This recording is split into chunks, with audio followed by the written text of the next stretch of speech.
Hey everyone, कैसे हैं सभी। होप सभी बढ़िया होंगे, अच्छे से प्रिपरेशन चल रही होगी। So guys, welcome back to the channel. In this video हम लोग बात करने वाले हैं IBPS RRB क्लर्क मेंस के सेफ अटेम्प्ट्स और एक्सपेक्टेड कट ऑफ क्या रह सकती है। ओके, वीडियो को लास्ट तक देखना है बिना स्किप किए हुए। तो काफ़ी दिनों के बाद मैं वीडियो लेके आई हूँ, थोड़ा सा मेरा हैक्टिक स्केड्यूल रहा है। और जो लोग मेरे बारे में नहीं जानते, मैं बता दूं कि I have qualified IBPS clerk this year, और उसकी रिगार्डिंग पूरा डिटेल वीडियो है, कहाँ कौन सी ऑर्गेनाइजेशन, सब कुछ डिस्क्रिप्शन में आपको वीडियो मिल जाएगा। ठीक है, आप उसको देख सकते हो पूरा। तो यहाँ पर दो तीन चीज़ें मैं आपको बताना चाहूँगी। दैट इज़ कि सबसे पहली चीज़, मेरा एग्ज़ाम नहीं था, तो जिन भी मेंबर्स ने मेरे साथ में रिव्यू शेयर किया है वो, और थोड़ा मेरे रिसर्च के बेसिस पे ये वीडियो रहेगा जिसमें हम सेफ अटैम्प्ट्स की और एक कट ऑफ की, एक्सपेक्टेड कट ऑफ की हम थोड़ी सी रिव्यू करेंगे, राइट।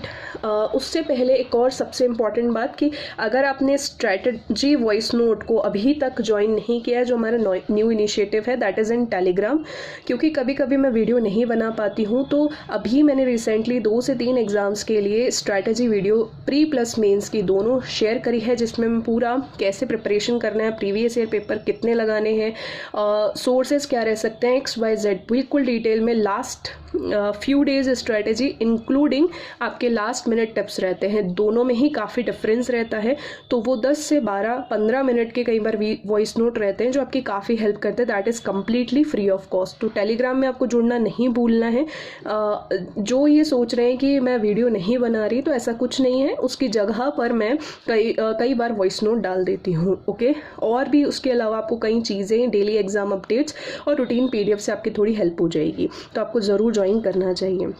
बात करते हैं यहाँ पे RRB क्लर्क जो है वो हमारा 6 तारीख को हुआ था, 6 अक्टूबर को। फिर साथ में हमारे 2 शिफ्ट्स थी। ठीक है, अब ये कम्प्लीटली ये है कि उसका कंबाइंड मैं आपको बताती हूँ एग्ज़ाम एनालिसिस की। हुआ ये कि जो भी मैंने रिव्यू किया उस हिसाब से पेपर के अंदर मुझे ज़्यादा कोई चेंजेस दिखे नहीं, एक्सेप्ट GA सेशन, क्योंकि GA सेशन मैंने आपको वॉइस नोट स्ट्रेटेजी में भी बताया था कि मेंटली प्रिपेयर होके जाना है। कि लास्ट 2 to 3 ईयर्स मैं देख रही हूँ कि RRB के पेपर्स में स्पेसिफिकली बहुत ही ड्रेस्टिक चेंजेस होते हैं, और अगर किसी सेक्शन में बहुत ड्रेस्टिक चेंजेस होते हैं, इसका कट ऑफ नेचुरली डाउन चला जाता है। ठीक है, हाँ ये चीज़ ज़रूर है कि हम इतना प्रिपेयर होके जाएँ और फिर उसमें से कुछ ना आए, तो वो एक बहुत ही ज़्यादा हमारे लिए फ्रस्ट्रेटेड हो जाता है सिनेरियो, है ना, कि हम पढ़े तो आखिर पढ़े क्या।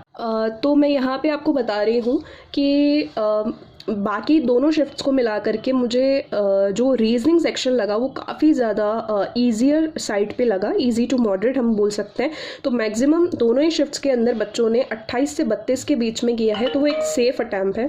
ओके, क्वांट अगेन कैलकुलेटिव था, इट्स नॉट सो ईजी। ठीक है, क्योंकि DI कैलकुलेटिव आई होगी, या डेटा सफिशियंसी, या Q1 Q2 के क्वेश्चन मिले होंगे, या अर्थमेटिक जो है वो आपका वेरिएबल बेस्ड आया था। तो वेरिएबल बेस्ड RRB के एग्जाम में आपको देखने को बहुत मिलता है। तो 18 से 22 जो है वो अगर आप करके आए हो इसके बीच में, या अगर मान लीजिए किसी शिफ्ट में आपका क्वांट अच्छा नहीं है ज़्यादा, तब भी अगर आपने 16 तक भी किए हैं तो भी एक अच्छा अटैम्प्ट है ये। ठीक है, GA की बात करें तो फर्स्ट शिफ्ट में 12 से 15, और जो सेकेंड शिफ्ट है और अटैम्प्ट्स कम हो गए 8 से 10। इवन मुझे इसमें भी लग रहा है कि जो बच्चे पढ़ के गए हैं तब भी इतना निकाल पाए हैं, अदरवाइज़ तो जो अटैम्प्ट्स है ना, बच्चे 6 तक भी करके आए हैं, है ना, क्योंकि उनको उसमें भी डाउट है कि हमने जो 6 किए हैं उसका भी वो सही जाएगा या नहीं जाएगा, या कट ऑफ क्लियर होगी या नहीं। ठीक है, इतना लेवल मतलब अप आया था। ओके, इंग्लिश या हिंदी की बात करूँ तो दोनों ही सूरतों में हमारे 27 से 33 इंग्लिश ट्रिकी आया था। हिंदी का जो चीज़ है वो आप मुझे बताएंगे, ठीक है, लेकिन मुझे जो 2 से 3 सालों का एक्सपीरियंस उस हिसाब से मैं बताती हूँ कि हिंदी इतना टिपिकल नहीं आता है RRBs के अंदर। ठीक है, कंप्यूटर की बात करते हैं, अगेन ईजियर साइड पे था। तो 28 से 32 अगर आप करके आए हो तो बहुत अच्छी बात है कि अगर आप 28 से 32 करके आए हो। ओवरऑल एक मुझे लगता है यहाँ पे सिनेरियो दैट इज़ 113 से 134 के बीच में, अगर आउट ऑफ 200 की बात कर रही हूँ मैं यहाँ पर, तो आप बहुत ही सेफ जोन में हो। देखो ये पूरा सिनेरियो जो रहता है वो एक UR कैटेगरी के अकॉर्डिंग मैं बताती हूँ, क्योंकि मैं हमेशा बोलती हूँ आप किसी भी कैटेगरी से बिलोंग करो, बट प्रिपरेशन हमेशा UR कैटेगरी के अकॉर्डिंग करो, क्योंकि मुझे लगता है कंपटीशन बढ़ रहा है। बाकी अभी कोई कट ऑफ में इतना कोई ज़्यादा मेजर डिफरेंस देखने को नहीं मिलता है। ठीक है, तो ये मेरा एक व्यू पॉइंट है यहाँ पर। अब बात कर लेते हैं कि कट ऑफ क्या रहेगी। तो पहले सेक्शनल हम बात कर लेते हैं, और फिर से बता रही हूँ ये एक्सपेक्टेड है, ओके। ये कोई ऑफिशियल नहीं है, लेकिन हाँ, हमने जितने भी by the grace of God अभी तक जितने भी हम प्रेडिक्शंस करते हैं वो मोस्ट प्रोबेबली, या जो मैं व्यू पॉइंट आपको बताती हूँ। अच्छा, व्यू पॉइंट बताने का मतलब इतना सा रहता है ताकि आगे के एग्ज़ाम्स के लिए आप थोड़ा प्रिपेयर रहो। प्रैक्टिकल अप्रोच भी बहुत ज़रूरी है कि अभी इस ईयर क्या चल रहा है, ठीक है, ताकि हम नेक्स्ट एग्ज़ाम्स के लिए और अच्छे से प्रिपेयर कर सकें, ओके। कुछ बच्चे यहाँ नए भी होंगे तो मैं आपको बता दूं कि फाइनल कट ऑफ जो है वो आउट ऑफ 100 बनेगी, ओके। तो यहाँ पर मुझे लगता है कि जो सेक्शनल कट ऑफ रहेगा, रीजनिंग का 10 से 12 मार्क्स के बीच रह सकता है, क्वांट का 6 से 7 मार्क्स, जीए का अगेन कहीं स्टेट्स में तो मुझे ऐसा लगता है कि 0 भी जा सकता है, लेकिन मैं ऐसी बात नहीं बोलूँगी यहाँ। बाकी 1.5 या 2, ठीक है, और उससे 2 से 3 मार्क्स के बीच रह सकता है। बट मुझे लगता है कि जो लेवल था उसमें कुछ नहीं कहा जा सकता जीए के लिए, ठीक है। इंग्लिश और हिंदी का 7 से 10 मार्क्स और कंप्यूटर का 8 से 10 मार्क्स। तो इस तरीके से अगर आप का जो कट ऑफ है ओवरऑल 55 से 65, यानी कि आप इतने मार्क्स के बीच में अगर अपने आप को पाते हो तो आप काफ़ी ज़्यादा सेफ जोन में, आपके चांसेस बहुत हाई हैं सिलेक्शन के, ठीक है।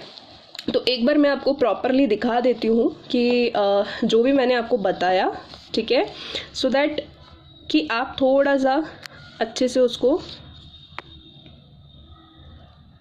समझे, है ना। अब यहाँ पर बात ये है कि 1 तारीख को आपका रिजल्ट आएगा, ठीक है। तो सबसे पहले तो आप सभी को all the very best for your examination, है ना। कोई भी अगर आपका डाउट है तो आप कमेंट करना, as soon as possible I will reply, है ना। और बाकी सब कुछ अच्छा होगा। फिर भी अगर आपको थोड़ा सा भी लगता है ना 50-50 थोड़ा सा भी, तो please listen to your gut feeling and focus on the next examination, because थोड़ा सा भी टाइम हमारे लिए जो है ना बहुत ज़्यादा इम्पॉर्टेंट है। और कई बार होप रखना बहुत अच्छी बात है, लेकिन प्रैक्टिकलिटी में जीना उससे भी बहुत बड़ी बात है ना।